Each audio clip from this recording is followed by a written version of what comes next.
I've always believed that family should be the one group of people you never have to second guess. I grew up thinking that no matter how life shifted, blood would be thicker than water. That was the line my mom used every time someone in the family did something awful, and we were all expected to just move on. But let me tell you something. Blood might be thicker, but I've come to learn that respect is what actually holds things together. And once that's gone, well, let's just say things unravel fast. My name's Grayson.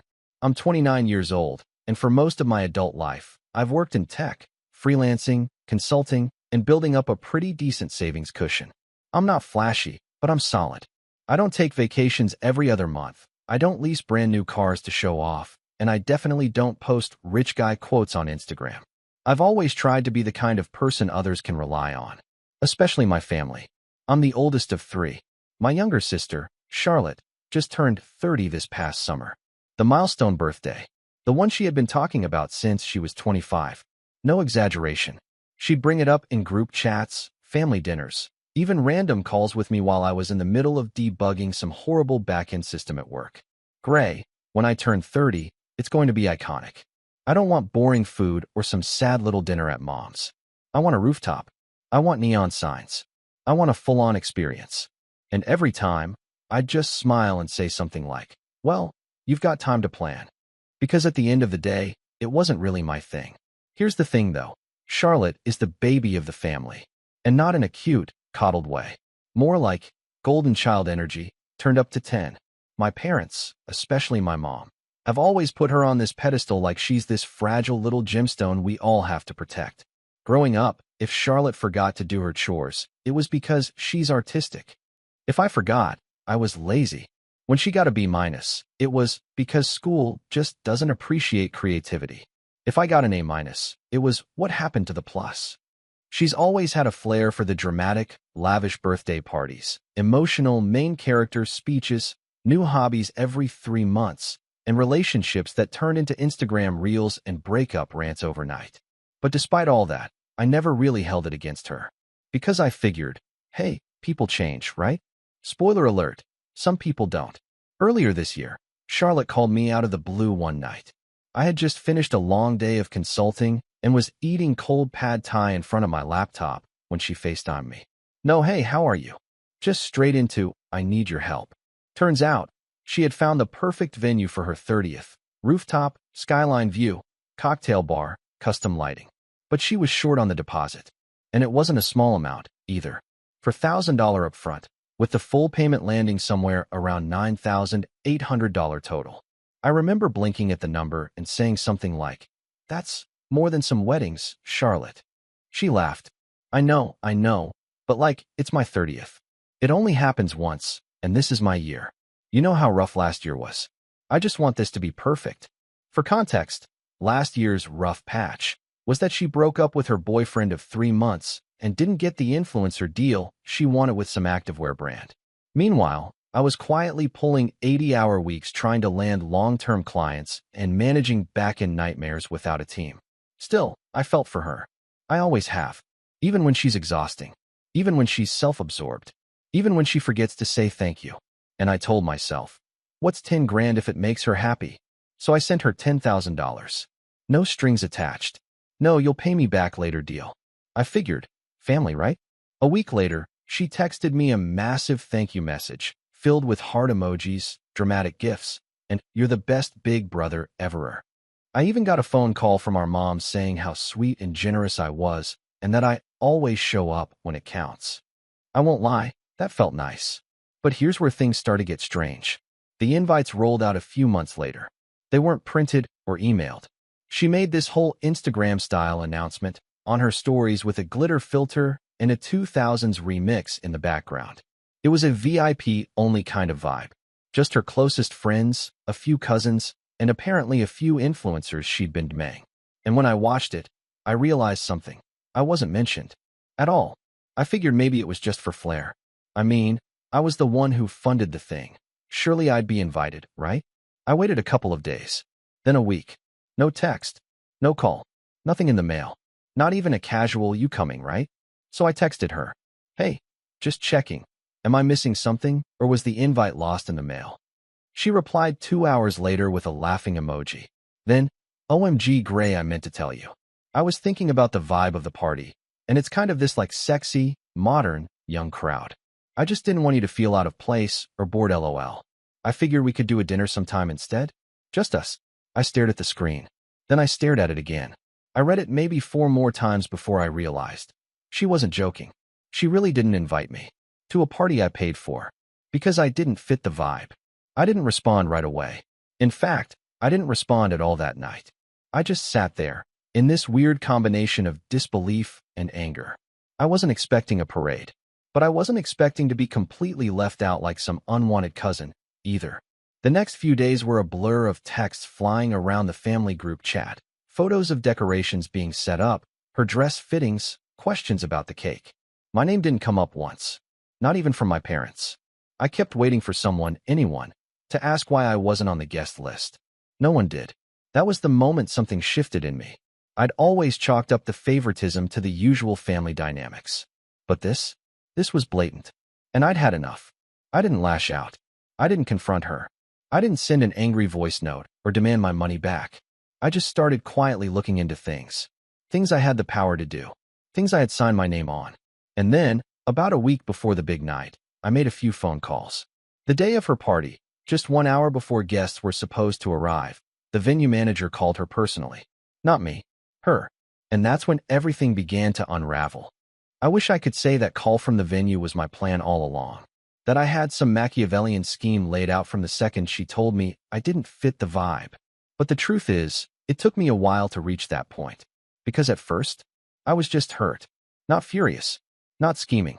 Just sitting there in my apartment with the blinds half closed and my inbox full of unread client emails, trying to process how my little sister, who I'd covered for, paid for, defended, and always looked out for, had managed to slice me out of her big moment without blinking. I kept replaying her text over and over. That LOL at the end. That smug, casual tone like I was some weird uncle who might embarrass her in front of her influencer friends. And the worst part? No one said anything. My parents knew. I could tell. My mom kept sending photos in the group chat, centerpiece samples, lighting tests, some fancy-looking charcuterie board she was putting together just like Pinterest. Not a single word about the guest list. Not even a little white lie like, "We'll miss you there." Just silence. I didn't know if they were pretending not to notice, or if they genuinely thought it made sense that I wasn't going to the $10,000 party I paid for. I started keeping my responses short. Thumbs up emoji. Looks great. Nice. It's funny how fast a family chat can go cold when you stop playing your part. But things really broke open about 4 days before the party. Charlotte posted a TikTok. Now, she's not famous or anything, but she is the kind of person who treats her 6,000 followers like she's accepting a Grammy. This particular video was her doing one of those lip-sync trends to some pop song, showing off the venue space while workers were setting things up behind her. She twirled, laughed, then added captions like, "Hard work pays off," and "When you finally book your dream rooftop without daddy's money." And that's when something in me snapped. Because I knew that caption wasn't random. It was pointed. It was a dig. Our dad didn't help her pay for this. I did. She knew that. We all did. And suddenly, I was invisible again, scrubbed out of the story because it didn't match her aesthetic. That night, I got a call from my cousin Layla. She's one of the few people in the family I still trust completely. Early 30s, brutally honest, and allergic to fake people. We hadn't talked in a while, so I was surprised to see her name flash on my phone. "Hey," she said, almost cautiously. "Are you going to Charlotte's thing?" I sighed. Apparently, I don't fit the vibe. She was quiet for a second. Then, "Are you serious?" "Dead serious." Layla cursed under her breath. "Grayson, you paid for that venue." "I know." "No. Like, you literally paid for it. The whole thing." "Yup." There was a pause. Then she asked the question I'd been avoiding. "So what are you going to do?" And that was when I told her the truth. I didn't know yet. It wasn't until the next morning that the idea hit me.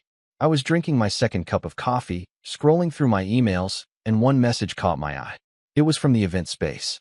A generic confirmation email sent to me months ago, reminding me of the original booking, complete with my name as the primary contact, my email listed for all correspondence, and a little button at the bottom that read, "Need to make changes to your reservation?"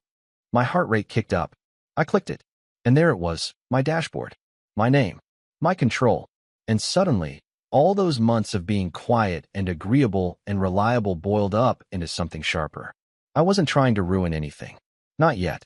But I wanted to remind Charlotte, remind all of them, who had made that night possible. So I called the venue. Not to cancel.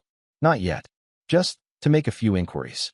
I introduced myself, confirmed I was the one who paid the deposit, and asked if there were any final invoices or changes pending. The manager, this incredibly professional woman named Tamara, was helpful and polite. She told me everything was on track. Then, almost as an afterthought, she said, "By the way, we've been trying to get final approval on the lighting setup and open bar package. Your sister said she wasn't authorized to sign off. Is that still the case?" I almost laughed. "Yeah," I said. "That's correct. She's not the one who booked it. I didn't make any changes that day, but I left a little note on the dashboard. Please direct all final communication to Grayson, last name, only. No other person is authorized to modify or approve changes." 2 hours later, Charlotte called me. Not texted. Not FaceTimed. She called. "Hey," she said, stretching the word out like a thin smile. "Quick question. Tamara from the venue just called me. Something about final approvals." I kept my voice calm. "Yeah, I let them know I'm the primary contact. Since I paid for it and all." There was a pause. A weird, twitchy silence. "Oh, right. Yeah, of course. I just didn't realize they'd, need your input for the final stuff. You didn't realize the person who funded the entire thing might need to sign off." Another pause. Then, with the fakest laugh I've ever heard. "Well, I just didn't want to bother you. You're always busy."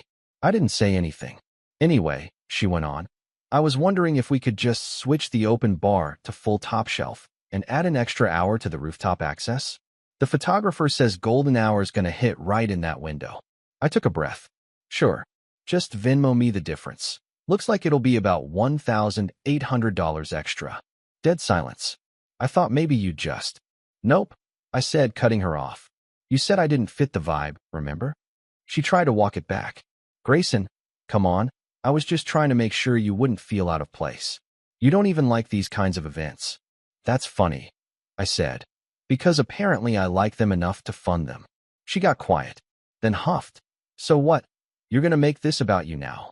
I let out the softest chuckle. "No, Charlotte. I'm just making sure I'm not invisible in the story you're telling." We didn't talk again after that. Until the day of the party. That call from the venue? It came 1 hour before guests were supposed to arrive. And whatever Tamara said to her, whatever I had set in motion with that one final request, changed everything. But before we get there, you need to know what happened in the 48 hours leading up to it. Because that's when my parents got involved. That's when things got ugly. And that's when I realized this wasn't just about a party. It was about years of pretending everything was fine when it never really was. I'll be honest, after that phone call with Charlotte, I half expected the party to be called off. Or for her to rage post about toxic energy and jealous relatives the way she used to after fights with old roommates. But nothing happened. At least not immediately. Instead, I got silence. Radio silence from Charlotte. No follow-up texts. No apology. No attempt at a peace offering. Just nothing. And that silence echoed across the rest of the family too. The group chat quieted down. No more centerpiece pics or excited countdowns. My mom stopped sending emojis. My dad, who rarely says much anyway, was even more absent. The energy shifted, and I could feel it, like I'd done something wrong just by asking for basic respect. But the weirdest part? Even though I was the one who had been disrespected, I started questioning myself. Maybe I overreacted. Maybe I should have just gone along with it, kept my mouth shut, and let her have her moment. Maybe, just maybe, this was my fault. That's what years of being the reliable one does to you. You start carrying everyone else's emotional weight and calling it balance.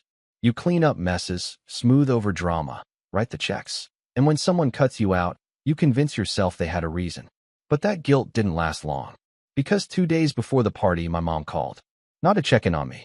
Not to ask how I was feeling. She called because Charlotte was stressed, and apparently I was the reason. "Grayson," she started, in that overly calm, therapist-y voice she always used when she was about to manipulate me. "I think there's been a big misunderstanding. Charlotte's really overwhelmed, and she said you're trying to make things difficult for her." I blinked. She told me I wasn't invited. That's not what she meant. She literally said I didn't fit the vibe. She meant you'd be uncomfortable. You know how her friends are. She didn't want you to feel left out. She made me feel left out by excluding me from a party I paid for. A pause. Then, you know how much this means to her, Grayson. She's been through a lot this year. There it was again. The Charlotte defense shield. She's been through a lot. She's emotional. She's artistic. She's just expressing herself. She can go through a lot, I said evenly.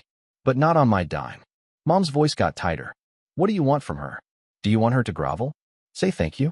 You're her brother. I want basic respect. Another pause. Longer this time. Then, in a colder tone, you've always been so rigid.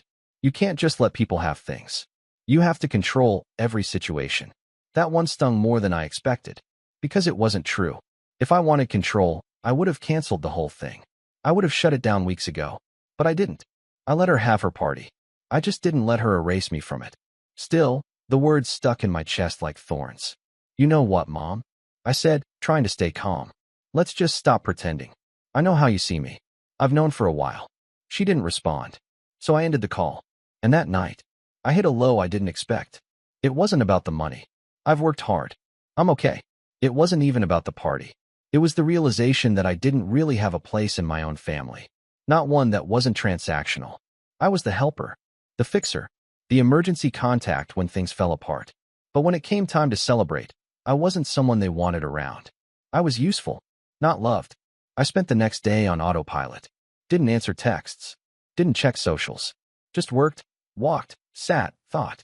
And late that night, I found myself standing in my tiny kitchen, staring at the same old cabinets I'd meant to repaint for 3 years, wondering why I'd kept putting myself last. And I cracked. Not loud. Not dramatic. I didn't throw anything. I didn't cry.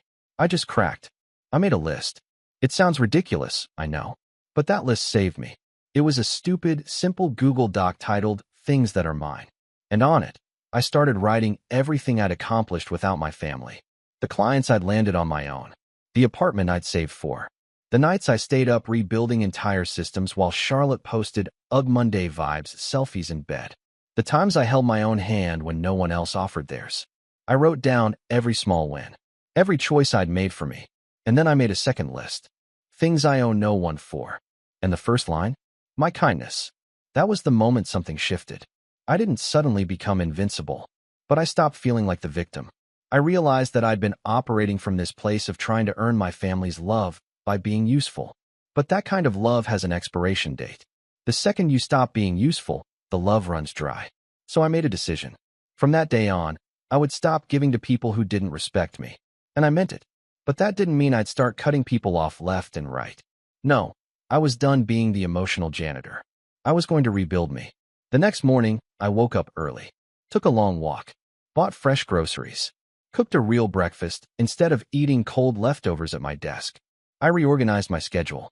Canceled a few client calls that weren't aligned with what I wanted.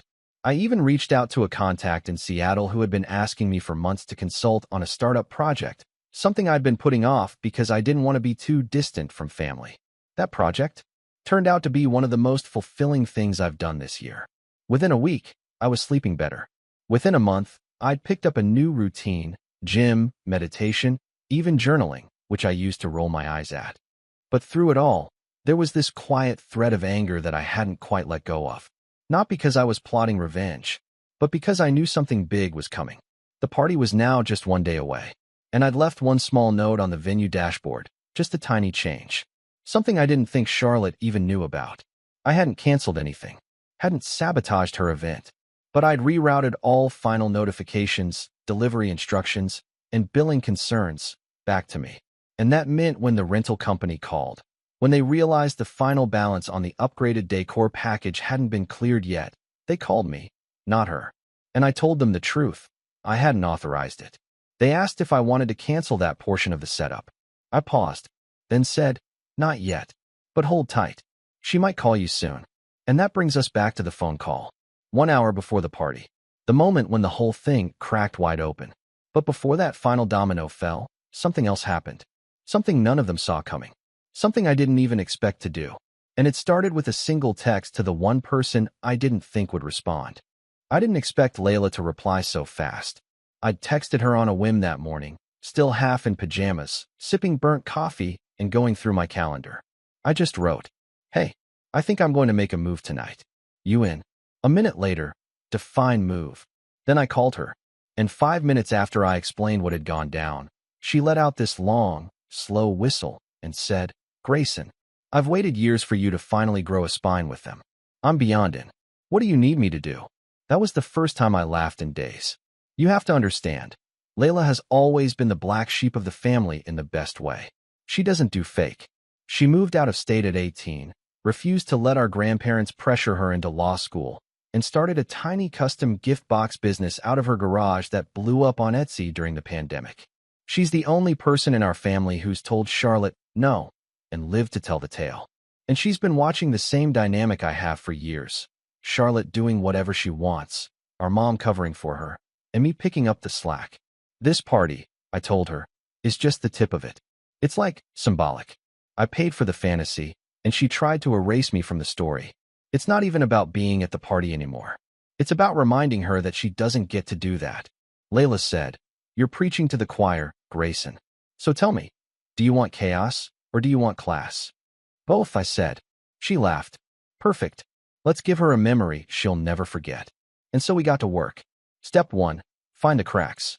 I spent the next few hours combing through everything I still had access to: the venue dashboard, the catering contracts, the floral delivery times. Charlotte had gone behind my back and upgraded nearly everything: gold-rimmed champagne glasses, floral installations on every table, and even a 5-piece jazz band for cocktail hour. Total cost of all those changes? An extra $3,200, none of which she'd cleared with me. Tamara at the venue had flagged this in her last update, but I told her to hold off on charging my card. I didn't cancel anything. Not yet. I just wanted Charlotte to feel the heat. I also discovered something else interesting. The final balance for the band hadn't been paid yet. Only the deposit had. And per the contract, if payment wasn't made by noon on the day of the event, the band had the right to pull out without a refund. Guess who was still listed as the point of contact? Step 2, control the narrative. Layla helped me here. She still had access to Charlotte's close friends story list on Instagram, even though Charlotte had clearly removed me from it. Apparently, Charlotte had been posting all week about how this was her dream night, how she'd worked so hard to pull it together, how it was all manifestation and alignment. Classic Charlotte. So Layla made a few calls to a couple of our cousins and a couple of Charlotte's friends who had quietly fallen out with her over the years. She has a tendency to use people like props in her life and then ghost them. Turns out, most of them didn't even know I had paid for the party. "Oh, she told everyone it was her savings," Layla said after one call, "that she'd been hustling and finally made it happen on her own." I felt my jaw clench. So she didn't just leave me out. She rewrote the whole story. "Yup." Layla paused. "You sure you're okay with what we're about to do?" "I've never been more sure." Step 3, pick the perfect time. I didn't want to crash the party. That's not my style. I didn't want a dramatic confrontation in front of guests or a drink thrown in anyone's face. I didn't want to become that story. I wanted her to feel it quietly, behind the scenes, like a string being pulled from the seams until the whole image started to come apart. So I made a few strategic calls that morning. I called Tamara and told her, politely, to hold the floral upgrade and champagne delivery until she heard back from me directly. I explained there had been a payment issue and I didn't want any surprise charges on my card. She agreed. I then called the band's manager and asked if they had received final payment yet. They hadn't.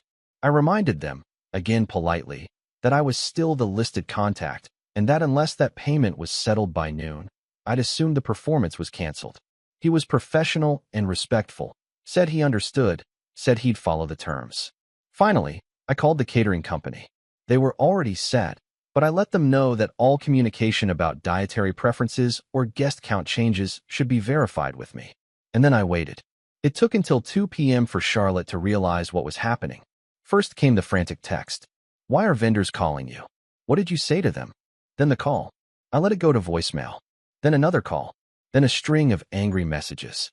"You're seriously ruining everything. Why are you doing this to me? You said you weren't going to make it about you, and now you're punishing me?" It was incredible, honestly, how quickly her tone shifted from smug to self-pitying.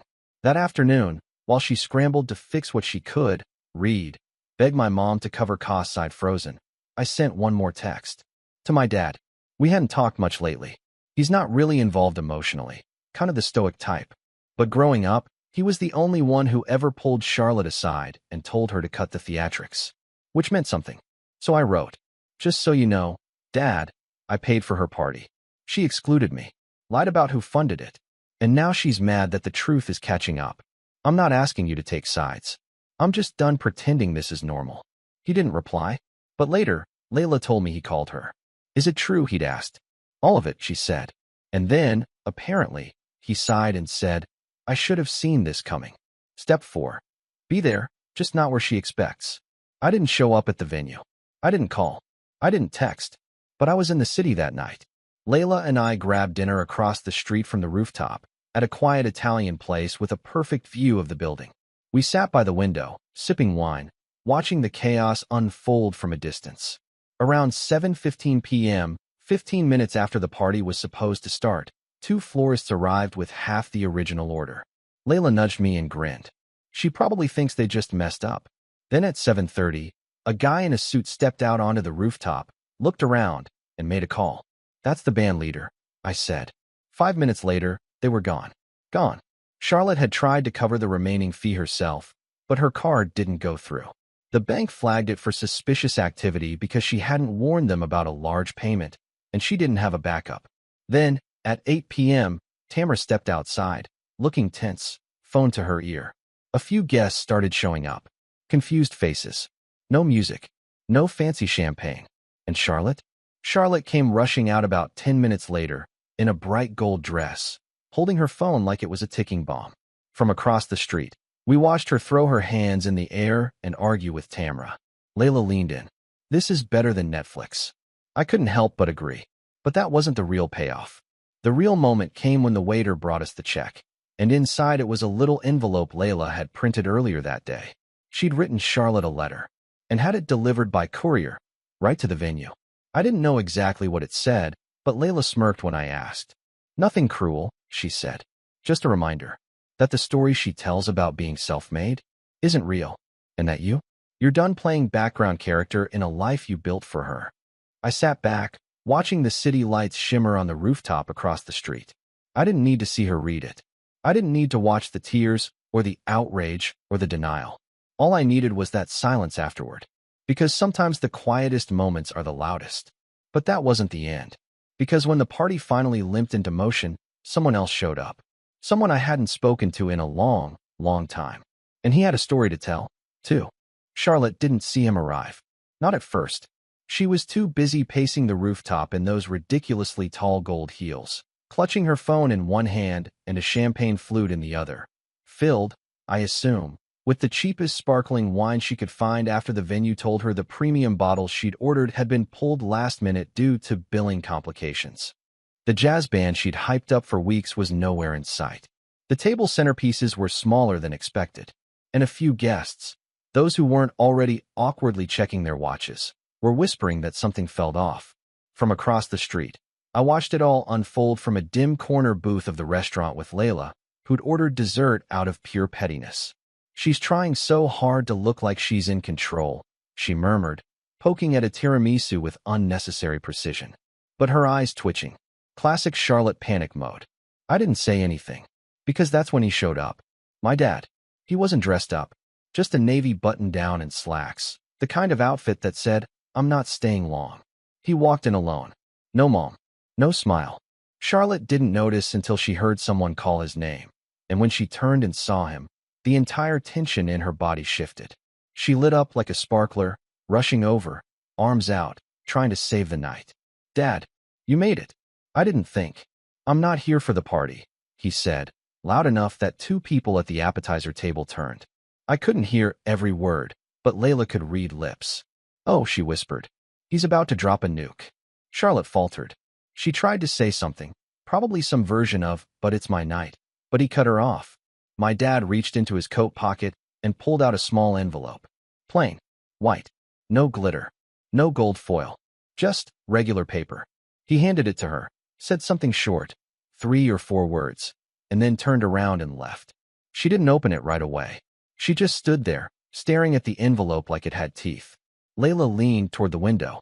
I bet he told her. Told her what? I asked, though I already knew. That he's done.